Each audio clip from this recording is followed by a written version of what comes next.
First year حصہ غزل میں فیض احمد فیض کا کلام ہے۔ نہ گنواؤ ناوک نیم کش دل ریزہ ریزہ گنوا دیا، جو بچے ہیں سنگ سمیٹ لو تن داغ داغ لٹا دیا۔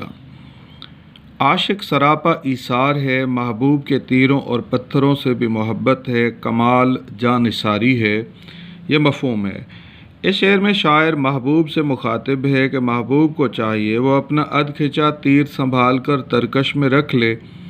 یہ تیر بہت ہی قیمتی ہے، عاشق کا دل پہلے ہی ریزہ ریزہ ہو چکا ہے، اس لیے اس پر تیر چلانا بے سود ہے۔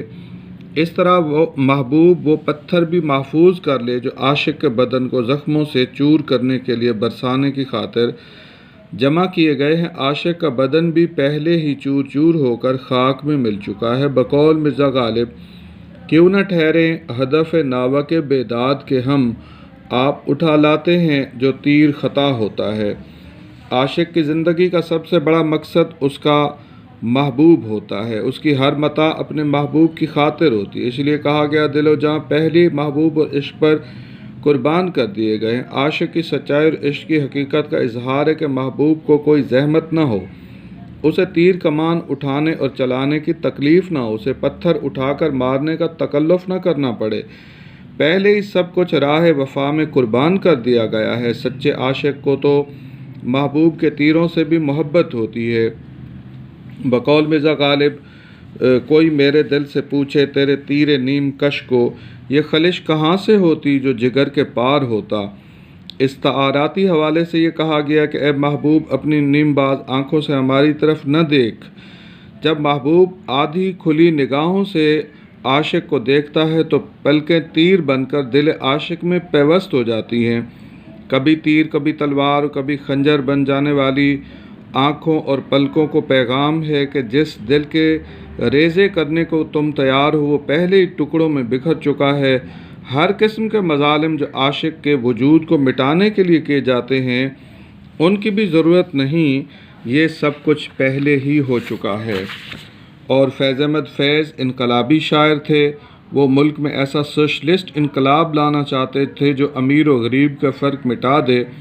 انقلاب کی راہ میں حائل عناصر سے مخاطب ہیں کہ ہمارا سب کچھ اس وطن اور اس میں موجود مظلوم و محروم لوگوں کے لیے وقف ہے۔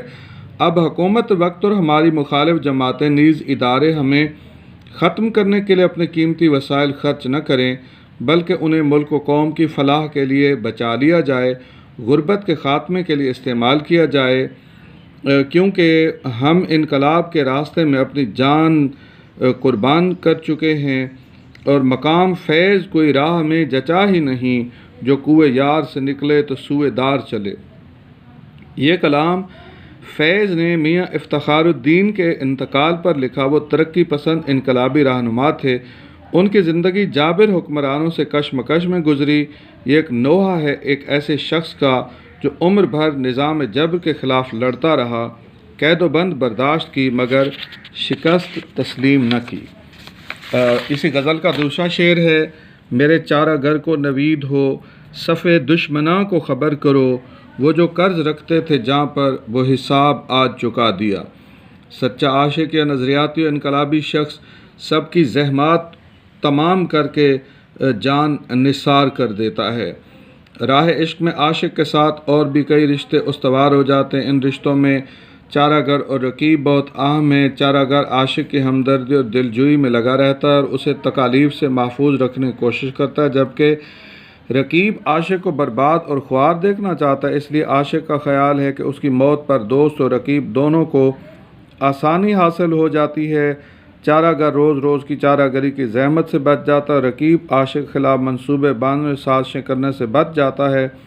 نوید چارہ گروں کو ہو اور دشمنوں کو کہ اپنی اپنی مشقت سے دونوں چھوٹ گئے۔ عاشق کو اس سے باز رکھنے والے مظالم کا شکار کر دیتے ہیں، وہ زخموں سے چور چور ہو جاتا ہے۔ اس کے دوست علاج کے لیے معالج کا انتظام کرتے ہیں، خود بھی چارہ گری کرتے ہیں۔ عاشق کو اس حال تک پہنچانے والے تسکین نہیں پاتے، وہ اسے ختم کرنے کے منصوبے باندھتے ہیں، جبکہ عاشق کے دوست اس کی درازی عمر کے لیے علاج معالجہ کرتے ہیں۔ مگر سچا عاشق کسی کے لیے باعث زحمت نہیں بنتا، وہ اپنی زندگی کو عشق اور محبوب کا قرض سمجھ کر اسے راہ وفا میں قربان کر دیتا ہے۔ زندگی تیری عطا ہے تو یہ جانے والا تیری بخشش تیری دہلیز پہ دھر جائے گا۔ نظریاتی حوالے سے شاعر اپنے ہم فکر دوستوں میں مخاطب ہیں۔ وہ ملک میں اشتراکی انقلاب لانا چاہتا ہے، اس انقلاب کے راستے میں حائل قوت مسائل پیدا کر رہی ہے، حتیٰ کہ رکاوٹ بنتے ہوئے شاعر کی جان کے درپے ہیں۔ ان حالات میں دوست دلاسا دیتے ہیں، ایک نہ ایک روز ہم ضرور کامیاب ہوں گے، مگر حکومت، فوج، خفیہ ادارے، جاگیردار، صنعت کار اس کامیابی کی راہ میں رکاوٹ ہیں۔ شاعر دونوں سے مخاطب ہیں کہ ہم نے جان قربان کر کے دونوں کو زحمات سے بچا لیا ہے۔ فیض نے یہ غزل اپنے نظریاتی اور فعال دوست میاں افتخار الدین کی وفات کے موقع پر لکھی۔ یہ شعر ان کے حوصلہ مندی کا عکاس ہے، شاعر کی اعلیٰ ظرفی کا کمال نمونہ ہے، زندگی کا نصب العین پر قربان کرنے کی تلقین کی گئی ہے۔ اگر شعر میاں افتخار الدین کے مکالمے کی صورت میں لیا جائے تو ہم کہہ سکتے ہیں کہ مرحوم بوقت مرگ اپنے دوستوں اور دشمنوں کو تسلی دیتے ہوئے جہان سے گزرے کہ اب کسی کو ان کے لیے تکلیف برداشت کرنے کی ضرورت نہیں۔